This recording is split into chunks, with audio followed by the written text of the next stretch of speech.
One day I'm gonna be everything I wanna be. I don't let it get the most of me. One day I'm gonna be free. I wanna be everything I'm gonna be. My future right in front of me. One day I'm gonna be free. I wanna be free. Then let me be free. One day I'm gonna be free. Mentally and physically, emotionally and spiritually. Yeah. One day I'm gonna be free. I'm standing at the crossroads. I'm feeling like a lost soul. Don't know where I wanna go, but all I know is I wanna be free. They're telling me to let it be, but that just ain't in me, no. Jealousy and envy, but all I see is I wanna be free. See everything I wanna be, exactly what I'm gonna be. Don't let it get the most of me. Eventually, I'm gonna be free. See everything I wanna be, exactly what I'm gonna be. Yeah. One day I'm gonna be free. I'm gonna be free. Let me be free. One day I'm gonna be free. Mentally and physically, emotionally and spiritually. Yeah. One day I'm gonna be free. I told them take their aim off me. Stop trying to get a name off me.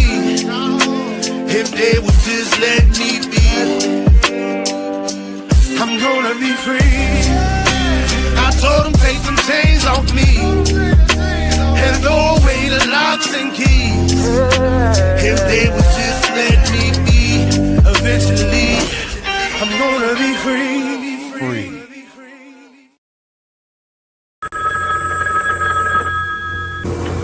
They're back.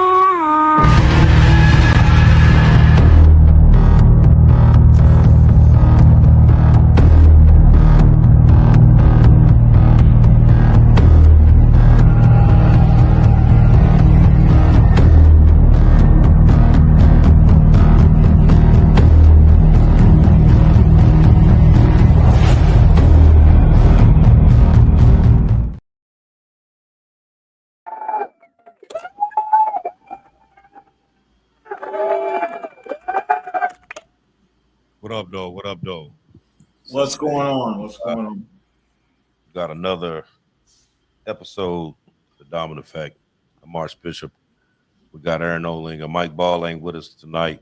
He has some prior engagements he had to deal with. But we also have one of our special guests with us tonight. His name is I know him as Hollywood, but you know, his actual name is Rod Bell. So Rod Bell, welcome. Appreciate it. I appreciate the opportunity.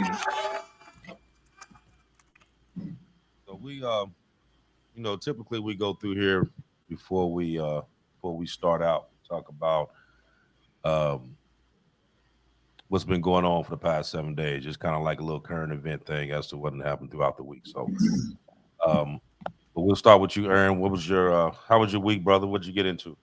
Well, like I said, I just now started back working, back doing the gun shows and trade shows, and had one this weekend. And on Friday, while I was setting up, I had a vendor come over to me, pushing a cart. He donated 4 showcases to me. Now, brand new, these showcases would run $130 a piece. Used, they're $80 a piece. So he basically gave me $320 worth of showcases that I could use, and didn't charge me a dime. And you know, I offered to pay him, but he wouldn't take no compensation. And he's one of the original vendors when the gun shows first started here in Dayton. He knows a lot of the old timers that are there, and he could have gave it to any of them, but he picked me. So I took that as a real blessing. I tried to do good in the community, and I get a blessing came back my way in a very timely manner. There So you go. I greatly There you appreciate that. go. That's what's up. That's what's up. Mm-hmm. How was your week, Hollywood? Man, the week was good. Started off good, but then we got some bad news on Monday. My grandmother actually passed away, so little rough spot there for the family. But that's life. And again, I appreciate everybody reaching out and condolences and things like that. But other than that, man, the business is doing good. On my own construction company, so I can't complain at all. That's what's up. That's what's up. Much condolences to you and your family for your loss. Thank you. This week has been it's been eventful. So like I said, we're still moving around like always, but we're still working on this. The movie that we was working on previous, Standing on Business. You know what that is. So it was supposed to have been sent out, and then we realized, like, okay, there's some stuff that we need to put a little something else into it. So we pulled it back, and we've been doing these little extra pieces to put in there, and so I done got my I had to pull my director's chair out a little bit. And, yeah, so I've been directing these ones that's been coming out, and this so we finally got it to where we got maybe 2, maybe 3 to go, and then we're done. They can get it out, but then we have the next one, which is Born Protector. Looking to start on that in probably early to mid September. That's going to be a really, really good one. I think that one there is going to go off with a bang. I mean, there's a lot of plot twists, a lot of keep you at the edge of your chair type film. So it's going to be good. Like I said, a lot of stuff is opening up. So we're moving along. You know what I mean? And another thing that I didn't tell everybody. I was waiting on this one. I've been saying for weeks now that I wasn't going to put it out yet. I was going to wait. But so we got the Dominant Effect podcast, and we've been doing this for a little over a year and a half. But I ended up getting with some other people, and we decided to stretch our legs a little bit and go in a different direction. So we actually started a production company where we're going to be movies and films, and it's called Dominant Effect Entertainment. So this is going to be a part of the podcast. Is going to be a part of the umbrella of Dominant Effect Entertainment. Gotcha. So we just got that rolling, and like I said, this next movie that we're doing, Born Protector, is going to be under Dominant Effect Entertainment. So we got some good stuff coming. Like I said, there's some doors, a lot of doors is opening, and we're gonna keep on going through them. Like I said, those of you that know the words of prayer, continue to pray that we can continue to do what we do here, and I'll keep you posted as to what's going on. So the story we got today, this is a really good story. And a lot of you that may not know what HBCUs are, you're gonna learn about it today. I grew up, with it. My grandfather, he was a professor at Bluefield State. My grandmother, she was a graduate of Bluefield State as well. My grandmother was an AKA, and my grandfather was Omega Psi Phi. So, but it wasn't until I was grown when I actually realized exactly what HBCUs really were. You know what I mean? Because a lot of people would just think like it's just college. You know what I mean? There's nothing much more to it. But there's actual history behind it, which makes it more important. And then to go into what it is that you're doing, because a lot of people really don't realize that a lot of these colleges, even though they've been around, uh, a lot of the funding and stuff that a lot of these colleges get from the government, you don't get in HBCUs. And if you do, it's way lower Very little. than what the average college get. So just imagine this: 3% of America's colleges are HBCUs, yet produce nearly half of the nation's black doctors, engineers, judges, countless leaders throughout history who shaped our culture and the communities.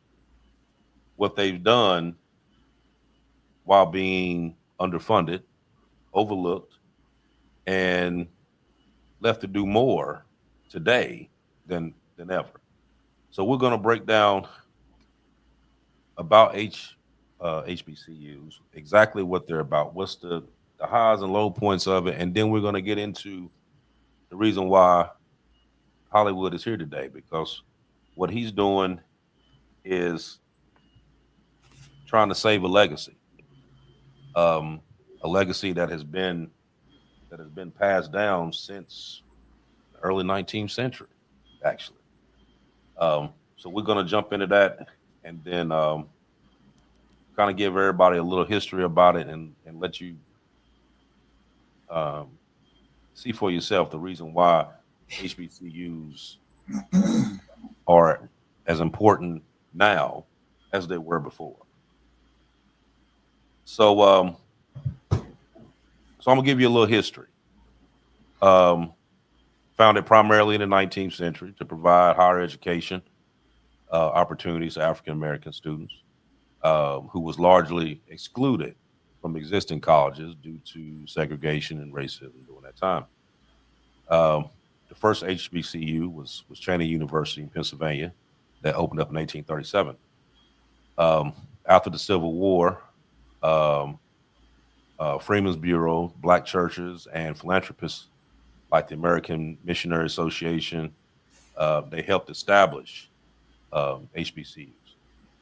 Um, but from 1862 to 1890, you had what you call the Murrow Act, and these were federal laws that funded land grant universities.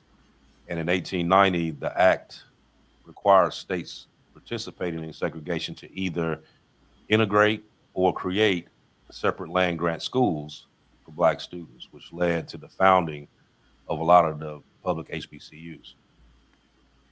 Um, you may ask, does this matter? So let's see. HBCUs make up 3% of all the colleges in the nation, but they produce 50% of all black doctors, 45% of black engineers, 70% of black dentists and pharmacists, and a huge share of lawyers, judges, members of Congress, um, members with PhDs, etc.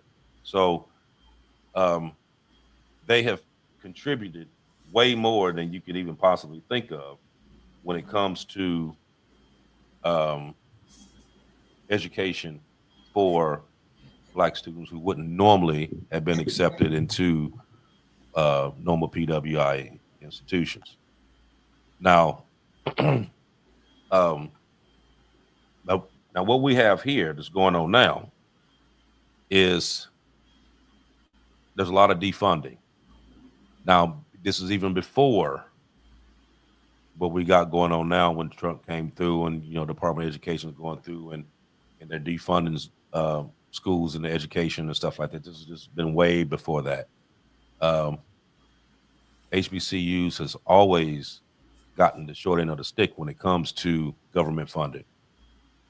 Um, and a lot of these schools have suffered drops in enrollments. They've had to shorten and not being able to offer particular classes based on the funding. Some were decredited because of enrollments. List goes on and on. Now, so what Mr. Hollywood here is doing is that he's a alumni from Norfolk State University, and what he's doing is a motorcycle ride, but not just any motorcycle ride. What he's doing is there's 107 HBCUs in the United States, 106 that's on land. You have one that's over in the Virgin Islands. But what he's going to do is that he's raising money for the HBCUs, and he actually has a $10 million goal, and he's going to go in and explain exactly what that is and the breakdown behind that. But he's going to ride on his motorcycle that he has customized with Norfolk State, and I mean, I like them. I like them bags in the back because you got Michael Vick on that one side of it. I mean, there's whoever did that rap job did a damn good job. But he's going to ride to 106 HBCUs. He's going to explain to you what all is going to go on once he gets there. But what he's doing is trying to not only put awareness out for what HBCUs are, what they're about, what they stand for, but also to be able to give back. As a former alumnus, that's what he wants to do. He wants to give back to these schools, and not just to his school, but to all of them. Mm-hmm. So he has a great idea as to what he's trying to do. I can't wait for him to actually sit here and tell you. But I know, Aaron, I see you got your finger up. Yeah. So go ahead and say what you're going to say. And I want to add to what you were saying. Originally, the purpose of the schools was that Blacks wanted to improve their lives. They wanted to build a better future for themselves and their race. But here recently, the HBCUs are a major force in addressing policies on a national level, such as systemic racism, discrimination, criminal justice reform. That's just to name a few. I mean, they've been very instrumental on handling those issues. So even though they're not getting much funding, they've been a major power in handling different issues like that deals with our race. Yep. Mm-hmm. Absolutely. I'll stop there. So before we get into exactly what Hollywood doing today, we're gonna kind of go back a little bit. I kind of want to give you a little history on this man here as well. So I've known Hollywood for a little bit here, and we actually worked together when we did Rotten Dirty Part 1 and 2 is when I first met him. And so I'm gonna flash a couple pictures up, and then I'm gonna talk about it as we go through. So here's this is how I knew him. Okay. Well, I knew him because we did Rotten Dirty together, but he also was on Being Mary Jane and the Reprisal, and he played Tupac in a movie. That one, I think you're getting ready to do that one. Or had you already done that one yet? Yeah, we did that one. It's called Taco Gary. I was the Tupac lookalike in that one. So yep. Okay. So he's been now. How long have you actually been acting? I actually started in 2008. Just you always hear it all the time, right? At the right place at the right time.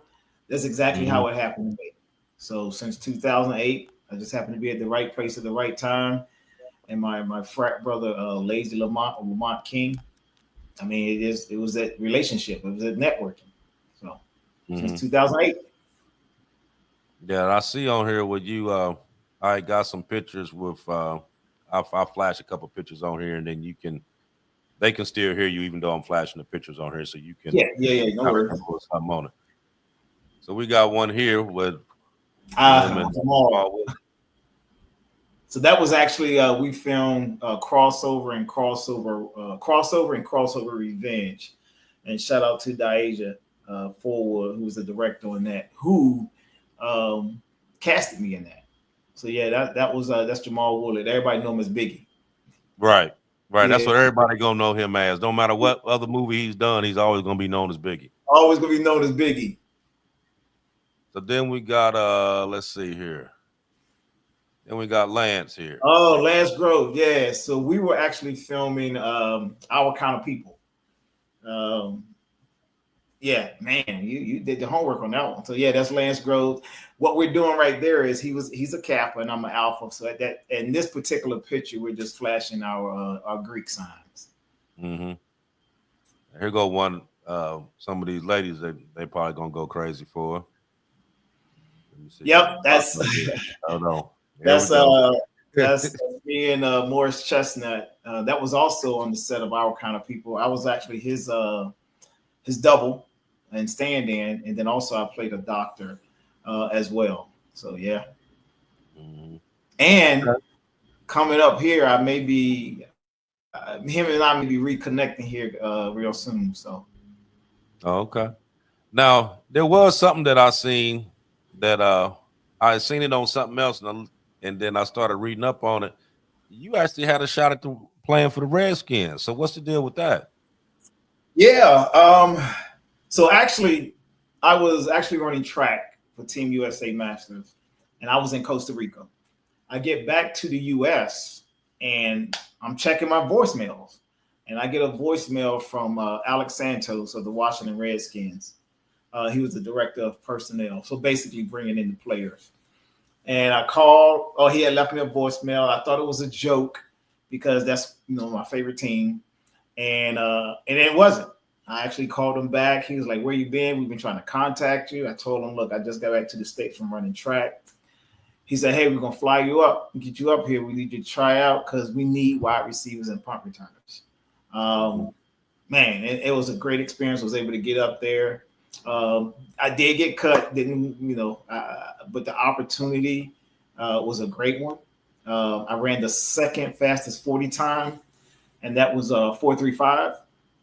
And what a lot of people don't know is I was 41 when I did that. So I think I still had a little bit of speed. So you ran a 4.35 at 41 years old. At 41. Wow. 41. Wow. Yeah. And again, right, I'm a track guy, so I kind of run straight. With football guys, they kind of run staggered. I mean, side to side first to build up speed. But I was, yeah. Mm-hmm. Now you also did 25 years in the military. Yep, right? I'm retired. I retired as a major. Did 25 years. And the only reason I really got out, I probably could have stayed in and still being now. It got very political. So I really felt it was time for me to go. And then it was probably the best decision, to do that because I then had more time to do things. I probably wouldn't have done any filming anymore or not as much. Spend time with the girls. It was just that time. But yeah, did 25 years. Yeah. Not all good. I mean, some good, some bad. Right. Oh yeah, absolutely. Absolutely. You know what I mean? So like I said, from one veteran to another, we know exactly what that is. I mean, it's a job that you love to hate. That's what it is. Yeah. So when you're in there, you like, man, I can't wait till I get out. And then if you get out, and you know that if you ever got that call again, you would definitely do it without any hesitation. It's like once it's embedded into you, that's what it is. It's always going to be that way. It never goes away. So we're going to jump into what you're doing here. And so first I want to ask you the reason why you decided to do this. Gotcha. Just again, a quick introduction. I'm Roderick Bell, Hollywood. I am I'm a graduate of the Norfolk State University. I was able to attend Norfolk State on a track scholarship. So they took a chance on a kid from the Eastern Shore of Virginia, out of Fairview and Cape Charles area. and gave me some money to come and run track for them. And I can tell everybody, if it wasn't for Norfolk State, I probably wouldn't be where I am right now. So I wound up graduating Norfolk State University, got my bachelor's degree there, and then I got my MBA at Grantham. You guys have already touched on basically why HBCUs were founded, stuff like that. And basically, again, right, I tell everybody, because the HBCUs, they played a critical role basically in providing opportunities for African Americans just during the time of segregation, right? You touched on the funding, right, and how they're underfunded, right? Some of the states they're owed billions of dollars right now, right? And again, they just were so underfunded. Now let's talk about some of the historical and systematic facts. State underfunded, or the state underinvestment. One of the big things is also a lot of alumni, they just don't give back like they should. They have small endowments compared to what PWIs have, I should say that. So HBCUs have smaller endowments compared to PWIs. And then again, right, these HBCUs are just not receiving their full federal funding, right? So I mean, I can control the federal part or the funding part, but I can control what I can as far as trying to get my alumni to give back to these HBCUs. And I tell everybody, if it was not for Norfolk State, I would not be where I am, right? So just trying to motivate them to give back. Because here's what's about to happen at the end of September to about the 1st of November. It's about to be homecoming season. These alumni are going to come back and go to these parties.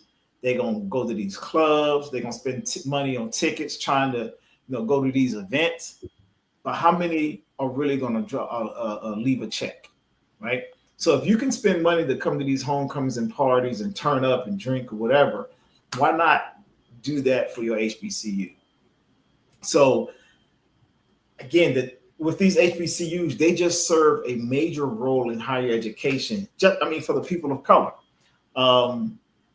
We talk about economic power, right? How they provide to the economy for that. And it's just basically a vital space for academic excellence, right? Again, if it wasn't for HBCU, I would not be here. So we're going to move the needle a little bit, and we're going to talk about why am I doing this, right? Two things. I love riding motorcycles, and I love my Norfolk State University, which is a HBCU. So I said, why not mesh and put them together? I actually thought about this 5 years ago, right? I even put out a video or made a YouTube link where DMX, what they really want, and then he starts calling out the girls' names. There was Kendall, Alicia, Sean. What I did was took every HBCU and put it in there, and it comes out like that. So I did that 5 years ago.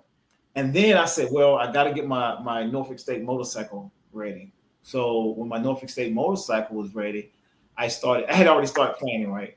I said, I'm going to ride to every HBCU. It's never been done before.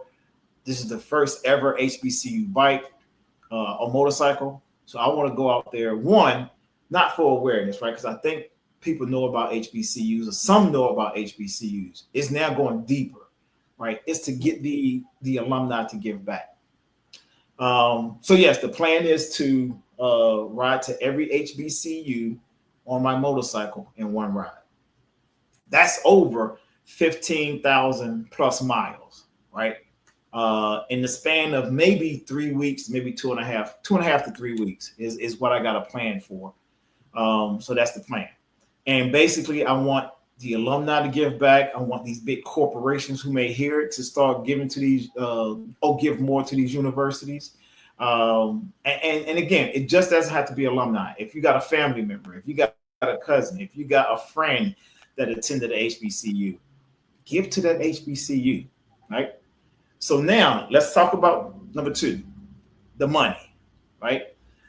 First thing I want to let people know, the money does not come to me.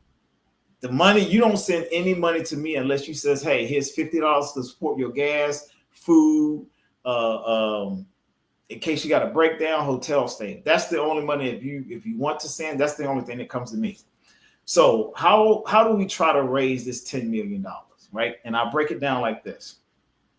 At a minimum,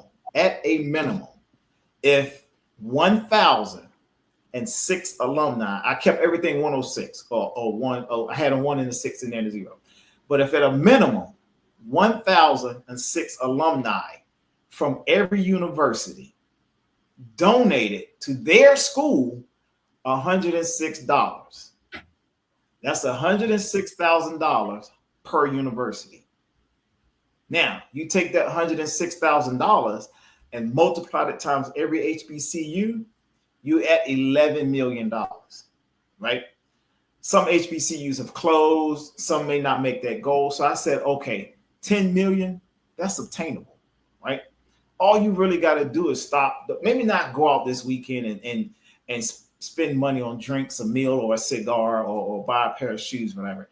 Take that $106 and say, you know what? I'm going to donate this to the university. Again, does it come to me? You can say, all right, you know what? Grandpa, he was a professor at Bluefield State. So I want to donate the Bluefield State to the School of Engineering or to the School of Business. And all that I ask is once you donate, you post it, I support it, ride for my HBCUs, and hashtag, right? And you can tag me in it as well. And then that's the plan. Alumni, friends, and family, just donate $106. Now, if you don't have it $106, just donate what you can. And it's so obtainable, but we just got to get people to get out of this mindset, because what's going to happen? I'm coming to Ohio. Yes. Skip a coffee day or two. Absolutely. So people have to get out of this mindset, right? I ain't gonna give my money here, give my money there. Because you got to remember, people are going to spend their money what they want to spend money on, right? Exactly. And I'm not trying to get anybody's financial situation, financial pockets, but I bet you $1 to a donut, you didn't spend the $106 on this week that you were like, God, where did it go, right? Mm-hmm. But if you had just took that $106 and donated it to an HBCU or of a friend or a family, or maybe the one that you graduated from or whatever, that would do so much. That's the impact that I'm trying to have.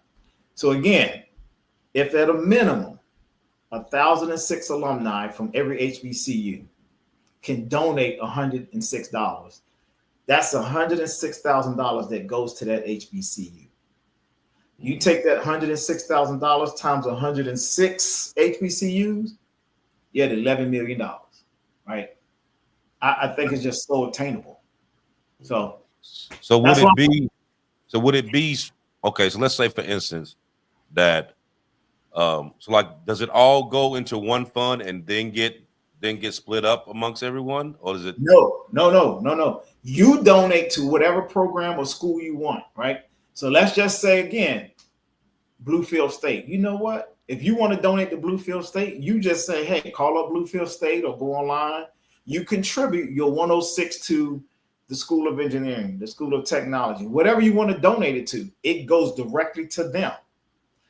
I graduated from Norfolk State. My friends and family are donating to Norfolk State.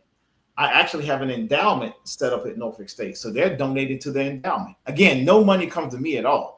It goes to whatever HBCU you choose to donate, and you send your money to them. You do not send it to me. So I had two people send me $106 and say, hey, this is towards your endowment. I turned around and sent that money right back to them. And I said, hey, I would rather for you to click on this link and donate it to the endowment itself. Don't send it to me.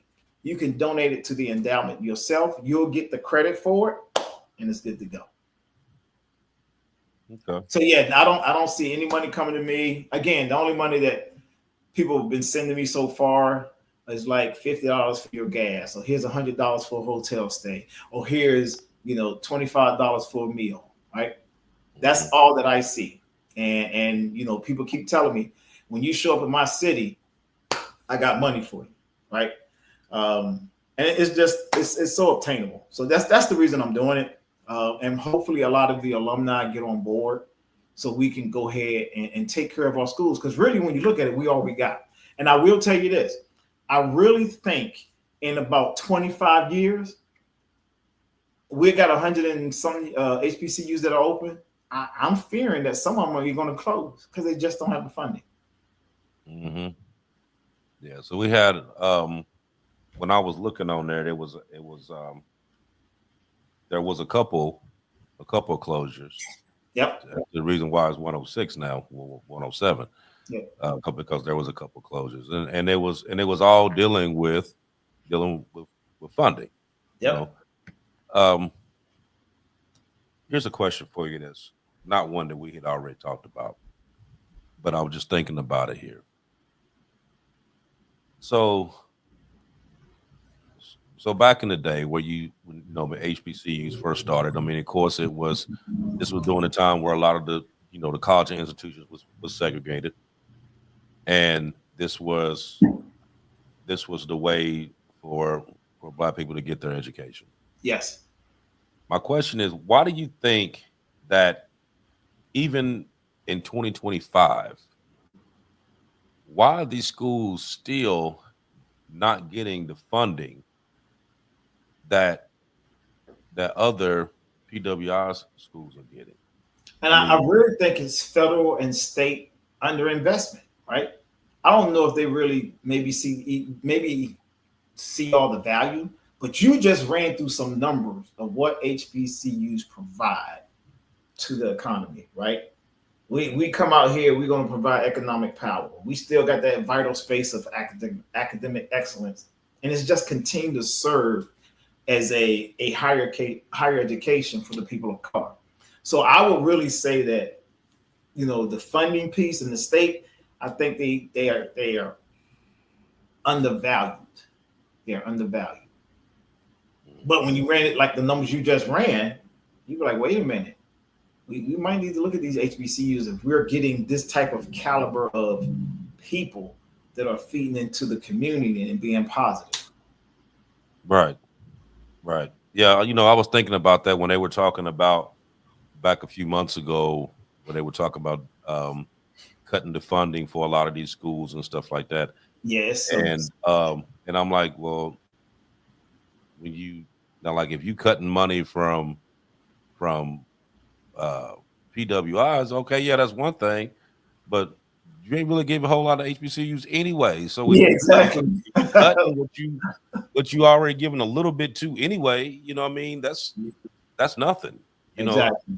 I said I used to, like I said, like I knew about Bluefield State. Of course, my grandparents went there, but we was in Dayton. When I lived in Dayton, we used to go to Wilberforce and Central State, and then I used to go to Alcorn State to watch Steve McNair play because Yep. that was my boy, and what I mean, and we used to go to watch the Battle of the Bands and all. What I mean, so it was always a treat to be able to go just to be on walk and look at the history Yeah. behind it.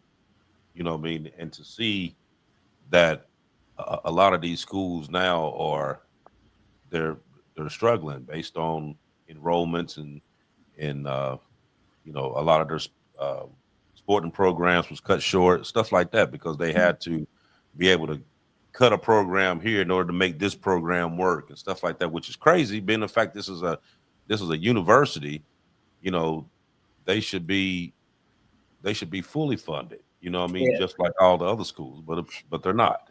Yep. You know. Now, and to be fair, right? To be fair, because I had this conversation with an alumni about 2 days ago. HBCUs also have to put the right people in place to manage these funds, right, and allocate them where they need to go, because they have had some HBCUs that people have went in there and stole money from, right. So to be fair, I do want to say that that's maybe some of the alumni just not getting back. Like, where's my money going? I don't really trust it. But yeah.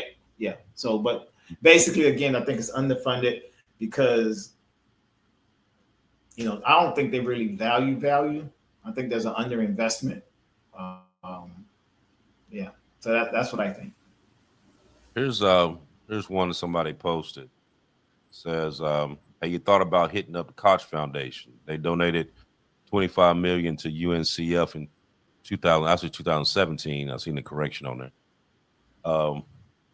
And in was it another in 2017 and 2014? Been long enough they made looking a new round for donations. So that may be an idea. I have not, but I am taking my notes to look at that. So thank you very much. Who was that? Papa Penguin? Yeah.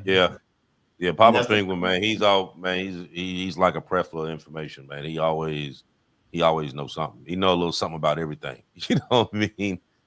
But yeah. Making my notes. So what do you have planned once you reach these schools? Great question. So when I leave again, and I'll back up with my schedule. So my schedule was I was supposed to leave this Sunday, the 24th. However, my grandmother passed on Monday, and now the funeral is not till the 30th. So I'm going to leave on the 31st. The first university HBCU I'm going to arrive to is Fayetteville State University in Fayetteville, North Carolina. And the plan is when I get there is I'm going to meet some of the students, meet some of the administrators, and then some of my frat brothers. We're going to take a couple of pictures. We're going to talk about the history of Fayetteville State. Why do they feel, to the students, why do they feel it's important for them to attend an HBCU? So spend about 15, 20 minutes there. Then I head to the next university, which is St. Aug, and do the same thing at these universities. The good St. Aug actually just got their accreditation back. So I wanted to reach out to them and meet with them and, get words of, hey, well, how does it feel now you got your accreditation back? Because they actually start school September 2nd. And then from St. Aug, I'm going to hit Shaw University, which is 10 minutes down the street. Then I'm going to hit North Carolina. I'm going to hit Central, which is 30 minutes down the street. So it's kind of fairly close, right? So I'm going to hit that U shape of all the North Carolina HBCUs. So once I hit Central, I'm going to drive an hour and hit Bennett, then North Carolina A&T. Then I'm going to go up 20 minutes or 30 minutes to Winston-Salem. I'm going to come back down to Livingston. I'm going to hit Barber Scotia. Barber Scotia actually lost their accreditation, but they're getting that back. Then I'm going to head over to Johnson C. Smith, right? So my plan is to hit all the North Carolina HBCUs in one day and then start to make my way into South Carolina. Now, of course, right, I don't know where I'm staying because it depends how much daylight I have. The weather is really going to dictate a lot of my riding, right? If it's thundering and pouring down rain, that, of course, is going to slow me down some. This is hurricane season, right? Hurricane Aaron is just sitting off the coast of Carolina right now. But if there are any other storms that are coming this way, that may slow me down. So again, get to all these HBCUs, take pictures, learn some of the history, and move on. Even in Atlanta, right, I'm meeting with some of the my frat brothers that ride either in clubs or independent or with riding clubs. Like I said before, I am the founder of the 06 Riders Motorcycle Club. And we are the first Black Greek organization to have an actual motorcycle club. So that's the plan throughout, right? Again, I got it planned for 3 weeks. And then I was going to try to do it in 2, but there's really no need to rush. But my goal is I want to complete all of it within 3 weeks. Let me show this. I'm going to show this map to kind of give an idea as to what we got here. So yeah, that's a lot of space. Yeah, that's a lot of space. So that yellow line you see that look like it's an etch a sketched on there. That's actually going to be my route, right? The most challenging state. Well, Florida's going to be the longest because I got to go all the way down to Miami, then come back up to Tallahassee, right? But Alabama and Mississippi, those HBCUs are so spread apart, right? So I got to basically come in. I'm gonna come out of Florida back into Georgia, go all the way up to the top of Alabama, come all the way back down to Mobile, make my way over to Mississippi.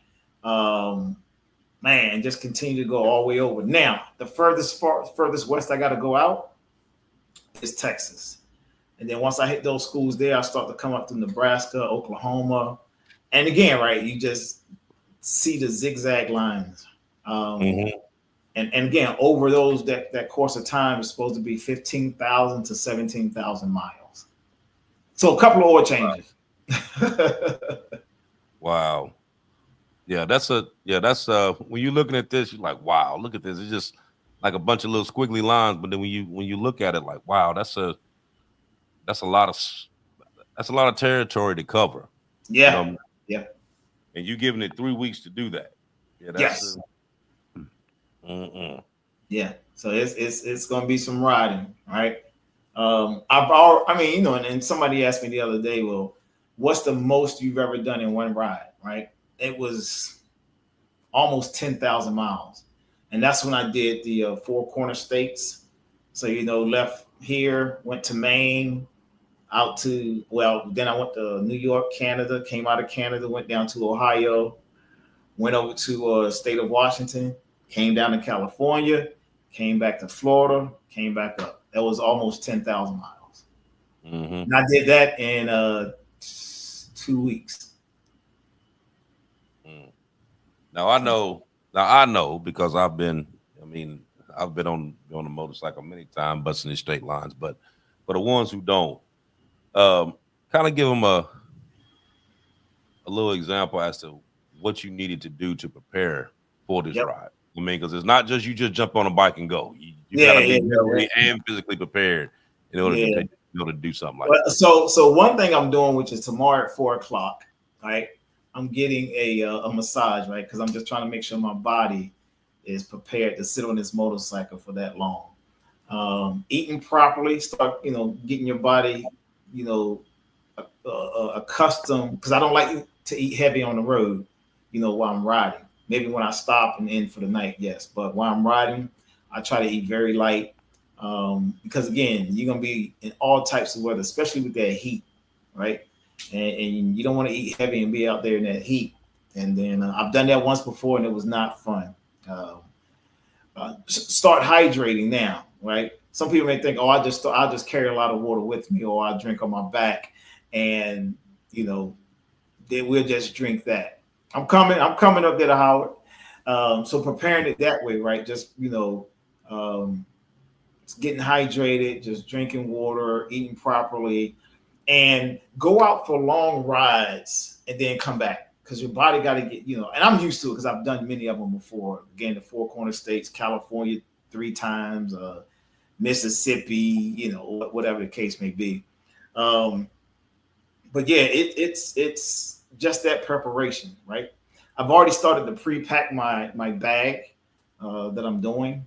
So, I got my camel pack that I'm going to wear on my back all the way through, feeling that every time I stop, right, I'm putting ice and water.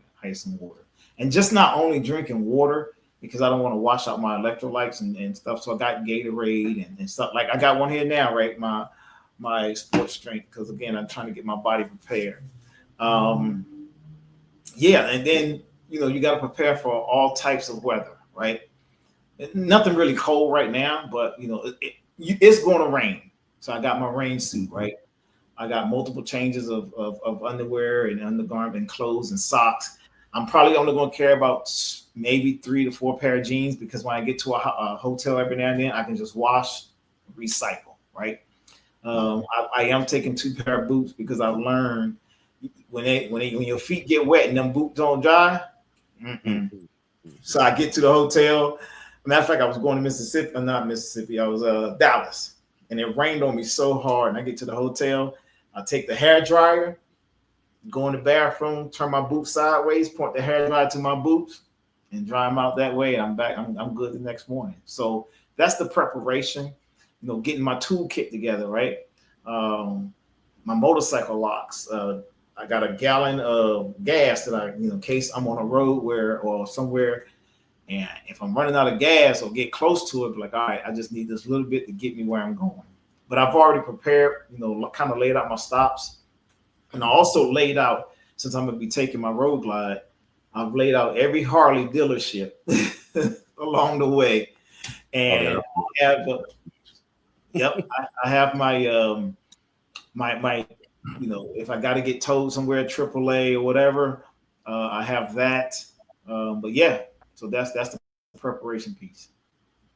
Do you have like particular checkpoints that you're gonna go by, or you just gonna ride where you can ride, stop wherever, and then just keep going, or do you have like individual places that you want to stop at? No, I'm gonna just I let the highway tell me where to go, right? And like I said, as long as it's taking me to that next HBCU, the highway gonna tell me where to go. Mm-hmm. Well, I know everybody gonna be anxious to see what all comes about this. Me and you talked last night. I told you what we'll do is while you out there on the road, and we'll do it like on Wednesdays or whatever. Then I'll shoot you the link. You can jump on and tell us where you at, what you done hit, where you headed to next. You know what I mean? Yep. So that way everybody see where you're going and can be looking out for you. You know what I mean? I know a lot of and they're gonna be able to follow me, whether it's follow me on Facebook at Rod Bell or Baldhead Slick 06 on IG, or even Rod for my HBCU on IG. I'm gonna be posting up there every day. I'm also gonna be using Glimpse. So every time I leave a gas station or whatever, I'm heading to this university. Send out my Glimpse so people can see where I'm going and see, can track me that way. I'm so excited and ready, and I think it's gonna be a good one. Yeah, let me put this. I'm gonna put this up right quick for people can get the information. So anybody that wanted to contribute, if you wanted to donate to 106 or anything that you want to donate for your HBCU, and note Ride for my HBCUs in the memo. Yeah.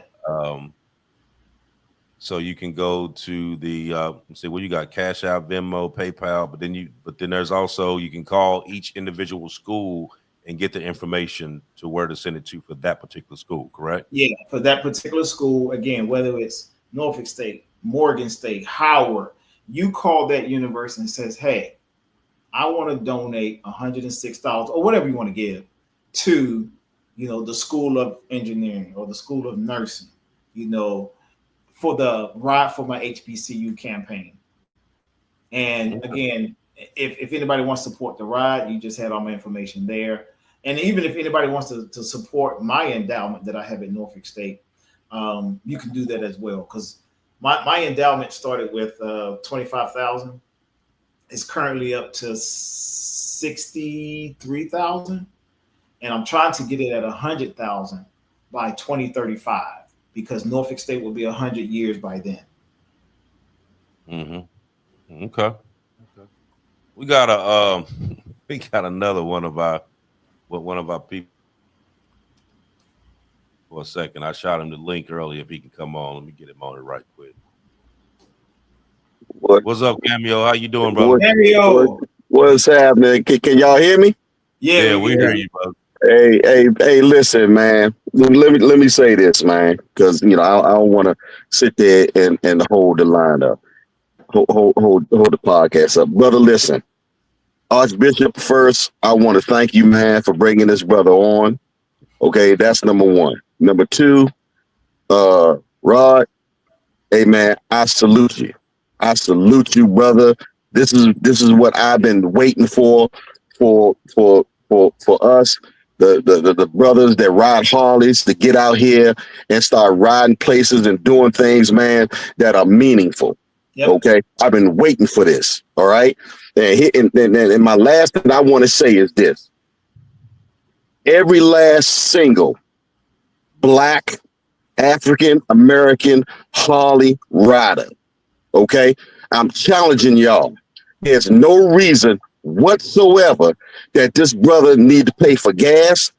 There's no reason at all for this brother that has to pay for a hotel.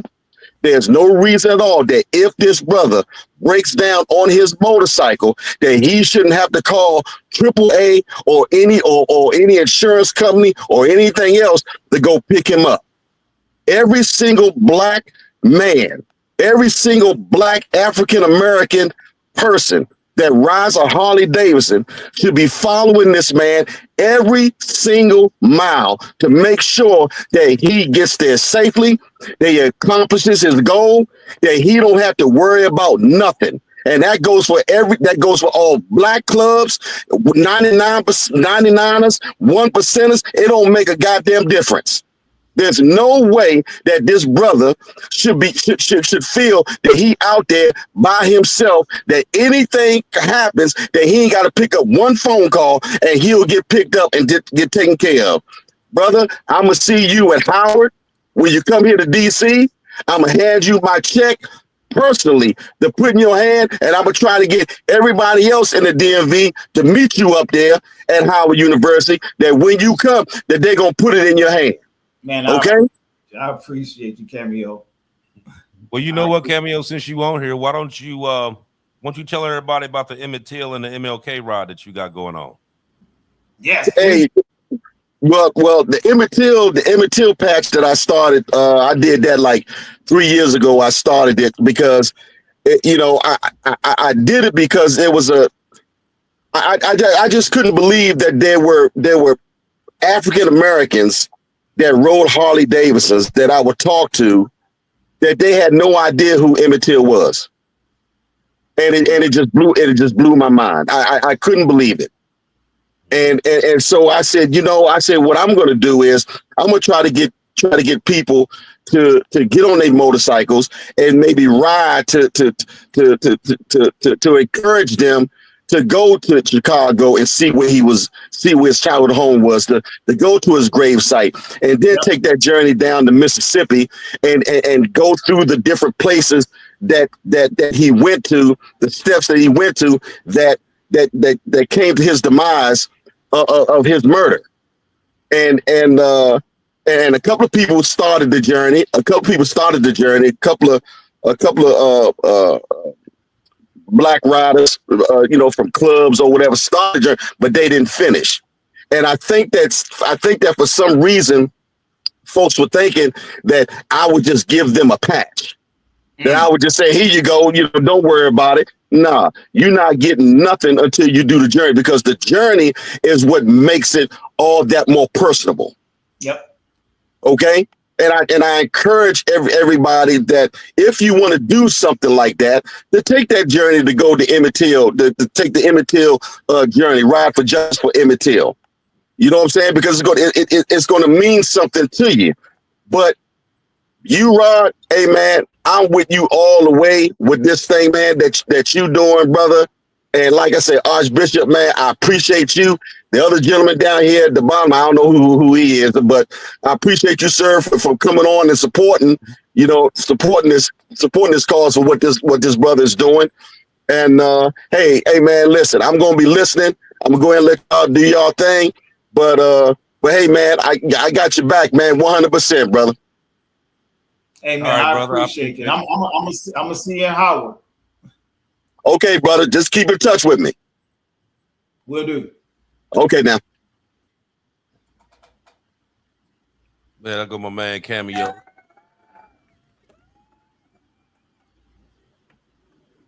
Appreciate you like always, man. He's always talking about these rides, coming up with these different rides and stuff, man. He's a real good brother, man. And like I said, those of you that may be interested in participating in one of those rides that he be coming up with, let me know. I'll shoot you the link to him. Yeah, get in touch with him, man. He's a real good bro. But he called me last night. It was like, make sure he know when he come to Howard, I got him. I got him all the way. I got him. I just want him to know.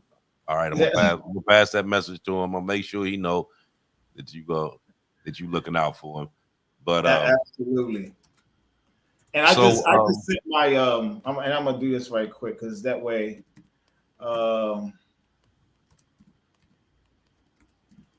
gonna send you this if you can post it in the chat, because if anybody want to send me an email to get more information, they can send me an email right here. So just if you can post a ride for my HBCU Gmail or email, and if anybody wants to reach out to me, just send me an email. And like I said, I can get them any information they want. Yeah, I did pop your Facebook on there. Okay. They could hit you on there as well. Yep. Yeah, and I'll post that on the other one on here too. Thank you very much. Let me ask you this. So when you started to do this, did you call these schools and actually talk to them and say, hey, this is what I'm planning on doing? And if you did, what kind of responses did you get from them? So I called and emailed, right? The email thing, I would probably say 15% of the emails, some of them came back because that person may no longer either be with the university and they just had updated the university. But the phone calls that I made and I spoke to a lot of schools, they were very excited, right? And they were like, you're actually going to ride your motorcycle to every HBCU. I was like, yep. And they said, well, when you come to our HBCU or you come to our college, please let us know when you're going to arrive, what time you expected to be there, because we want our alumni, we want our students, we want our faculty to see, like, he's just not doing this for his school.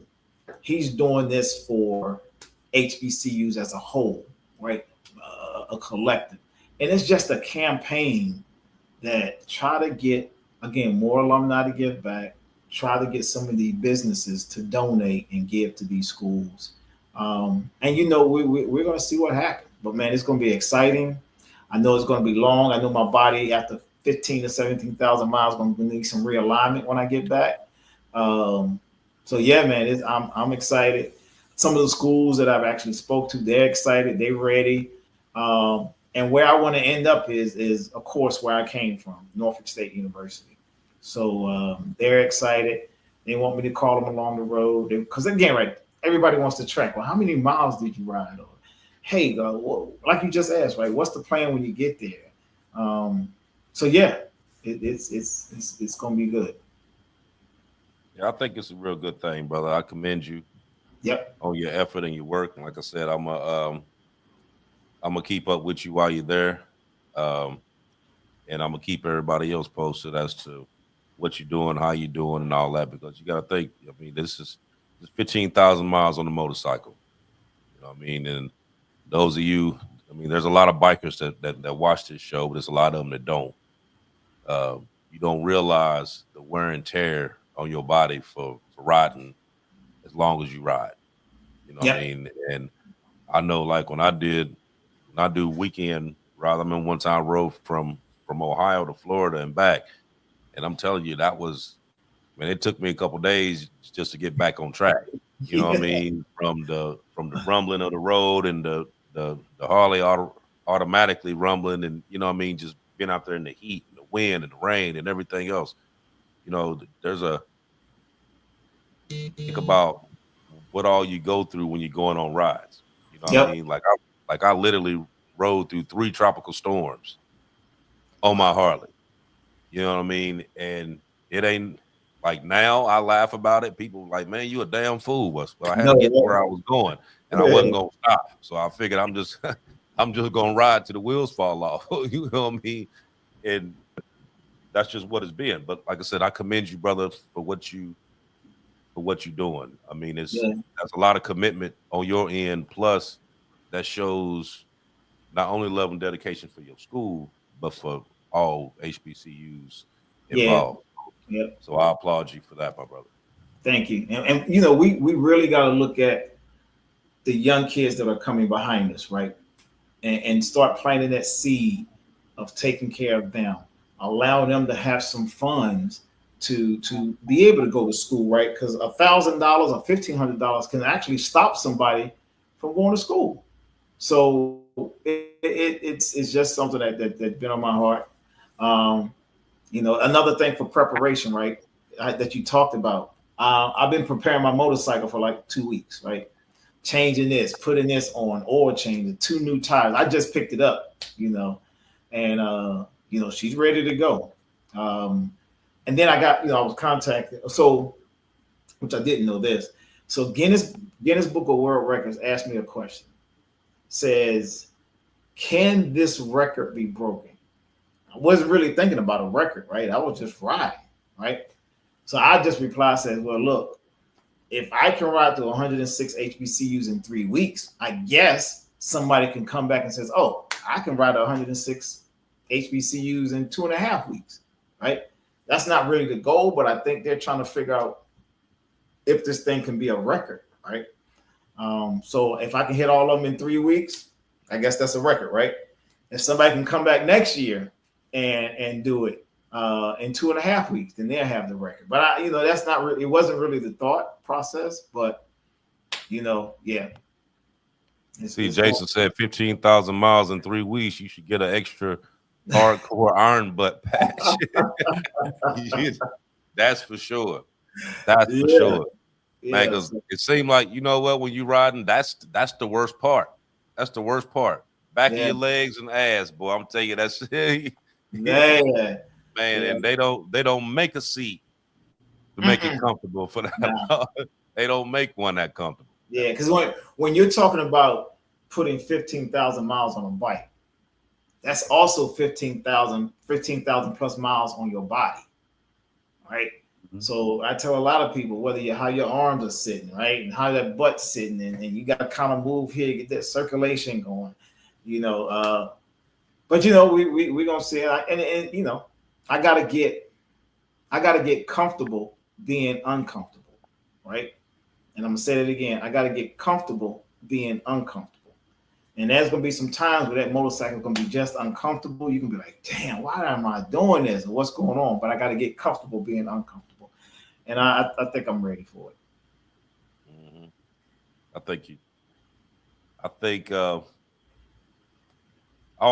I have no doubt that you're gonna be able to do it. I have no doubt in my mind.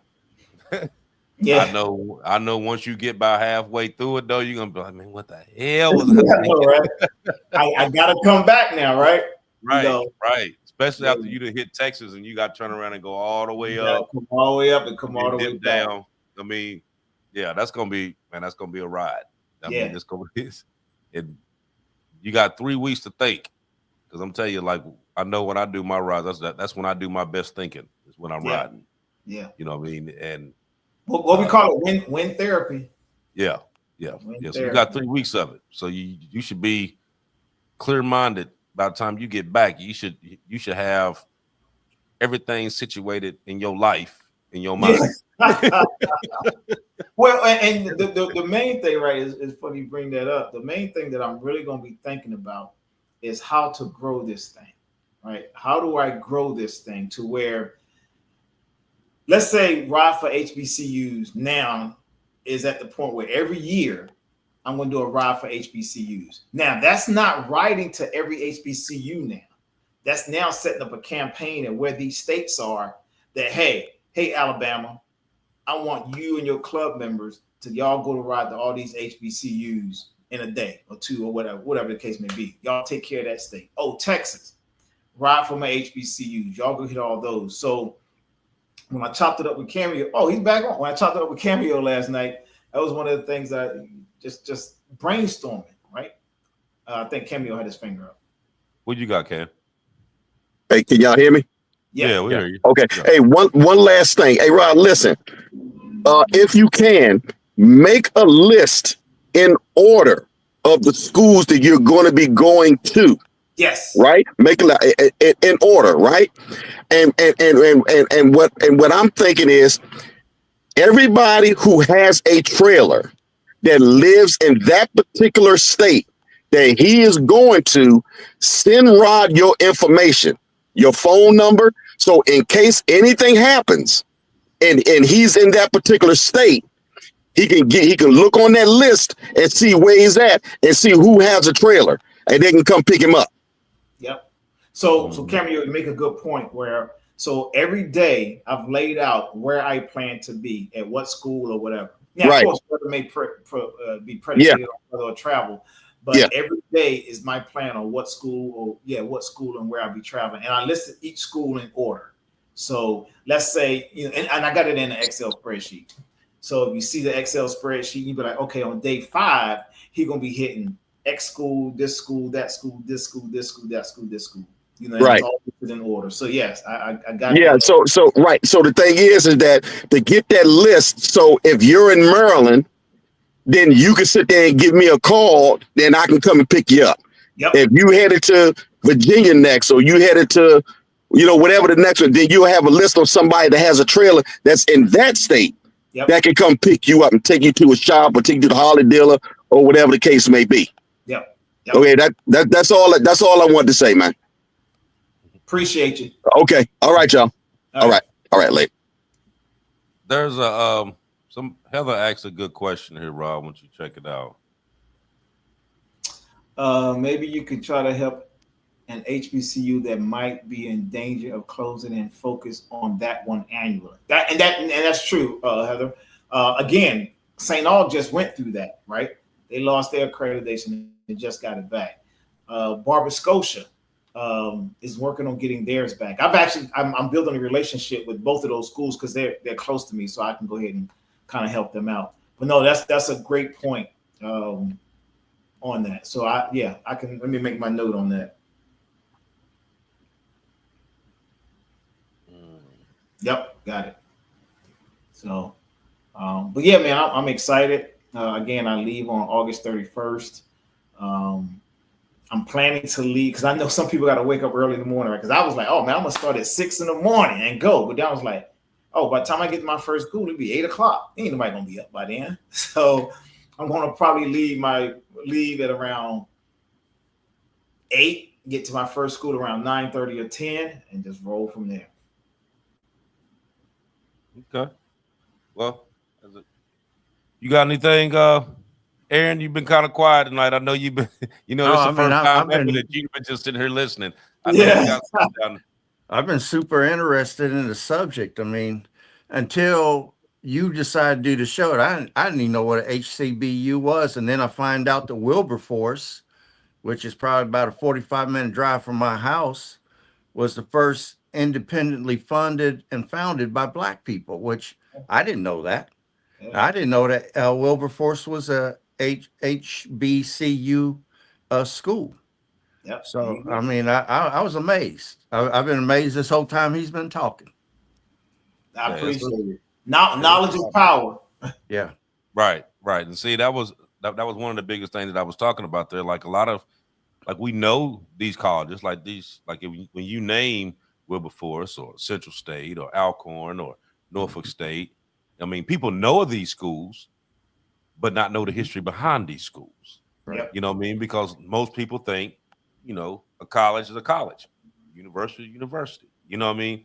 Not knowing that these schools are the schools that paved the way for African American students since the 19th century. Yeah. You know what I mean? There's a lot of history behind it. You know what I mean? And just as Hollywood, knowledge is power, and that's one of the big things is that you can't educate someone else on something that you know nothing about. And that's one of the biggest things that we do here. We always put out all this information because we may know what it is, but we know that somebody that's listening have no idea. So knowledge is power. Yeah. And doesn't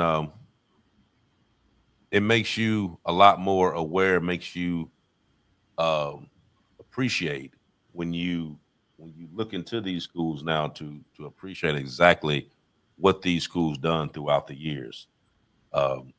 They were, like I said, they were heavily underfunded. Like you take Harvard, for instance, that had hold on a minute. I had a paper here I was going to bring that I seen on here that it was like crazy numbers on it. Here we go. Was talking about the state underfunding and the endowment gaps. Mm-hmm. And it said the PWIs had wealthy alumni bases for centuries. HBCUs, serving mostly first-generation and lower-income students, have smaller alumni donations and smaller endowments. For example, Harvard's endowment is over $50 billion, while HBCUs are under $100 million combined. So if that tells you crazy, right, if that tells you how big of a gap the funding is when you have one school that gets 50 billion in endowments and all 107 HBCUs combined is 100 million. You know what I mean? That's a big difference. You know what I mean? And you still, even with that much lack of funding, will still be able to push out the 50% of doctors and lawyers and black engineers and dentists and pharmacists, and congressmen, judges, you know what I mean? And the list goes on. That tells you that even with so little, you were able to do so much. Absolutely. So we've been on here for one. Go ahead, Aaron. One question I do want to ask my man here. I mean, you said that you were a major in the military? Yes, I retired as a major. Okay, let me ask you this question. I mean, you seem to be a man on a mission here, and I'm wondering where you finding the discipline to be able to do this. Was this something you learned from the military, or is this something that's always been in you to have that kind of fire in your heart? Well, I've always been like this, right? If I say I'm gonna do something, I'm gonna do it. I come up with a plan, right? Because if you don't have a plan, just plan to fail, right? True. So I'll make sure I have a plan. I actually went into the military with a chip on my shoulder till my my mentor said, "Hey, look, to move forward, you got to kind of take that chip off your shoulder and use it in a positive way." Okay. Right? The military did teach me a lot of discipline. It taught me a lot of organization. You know, be at the right place at the right time in the right uniform. All that. So I take a piece of all that. Mm-hmm. And then I watch my parents, my aunts and uncles, just my family, how they operate, just and basically what I was taught, right? And it just molded me to what I am today. Okay. Mm-hmm. Is that all you got, Aaron? Yeah, that's it. I just wanted to know. Okay. So we over here for $1.17. So we're gonna run it down for the evening. Like I said, I appreciate you, Hollywood, for coming out. Like I said, we're gonna keep in touch with each other on your ride. Yep. I speak for myself as well as everybody else. Thoughts and prayers are gonna be out for you on that ride, and also for you having to deal with your business with your grandmother. Appreciate it. Thank you.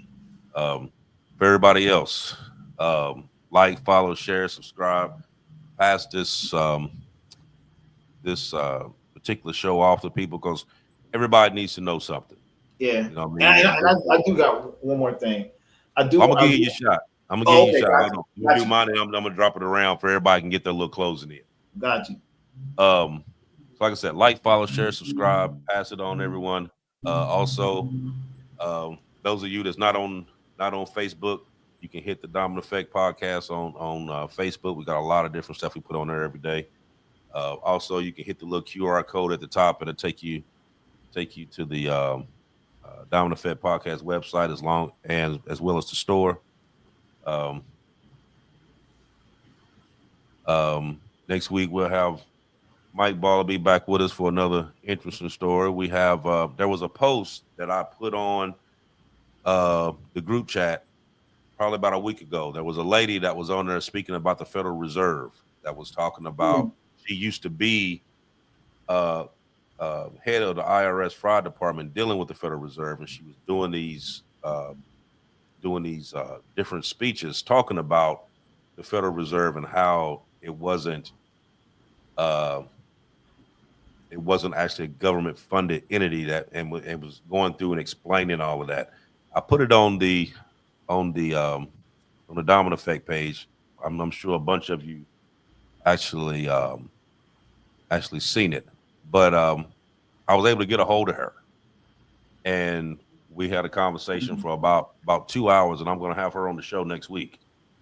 So she'll be on next week, and she's going to go through and explain all the stuff that we've been talking about for all this time about what's going on. She's going to give us the raw raw details on it. So Oh we're gonna man, hit that's that. excellent. Yeah, it's gonna be a lot on it. I mean, I put that post out there, and one of the people that seen the post that I put on there called me like, "Hey, I know that lady." I'm like, "You don't know her?" He said, "Yeah, I do too. I'm gonna give her your number." And she called, and we end up Wow. setting this up. So next week is gonna be a really good show. She's gonna give out a lot of information, and I'm all of y'all gonna want to know about that. So tune in for there. So, like I said, I'll see y'all in 7 days. Appreciate everybody come out. Much love to everyone. Go ahead, Aaron. Well, man, I just want to say you're very inspirational to me. You know, you're a man on a mission. And at the age of 50, I mean, to have the stamina to be able to take on what you're about to do, I find that very inspirational for a guy my age. You know, I got to look at it as though there's still good years left. That ain't Yep. all behind me, you know. So I know, right? I say very good luck to you, man, and I wish you much success on your journey. I appreciate it. I want to say again, thank you, Aaron, for being on, and then AB giving me the platform to talk about this and how important it is. And I do want to give a shout out to as I start to travel, there will be some motorcycle clubs out there that will be linking up with me. Of course, the 06 Riders, and then also I think Rare Breed has reached out to me, selected MCs, Dynamite, right? I just can't name everybody, but people have reached out and says, "Hey, let us know. We'll follow you. We'll take you to the state line, or we'll visit you at this school or that school." So I want to give a shout out to them for that. But yeah, man, I'm ready to go. We're gonna make it happen. All right. I need all my bikers out there. I need you to get on board. If you can support this campaign, support this cause.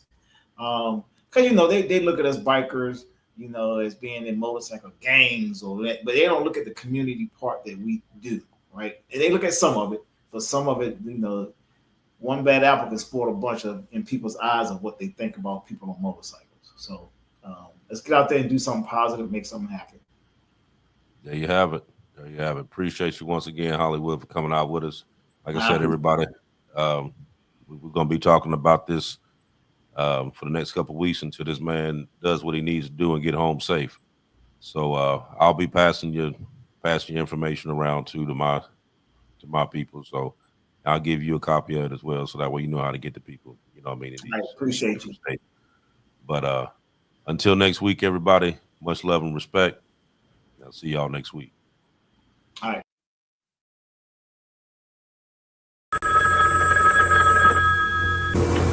Four.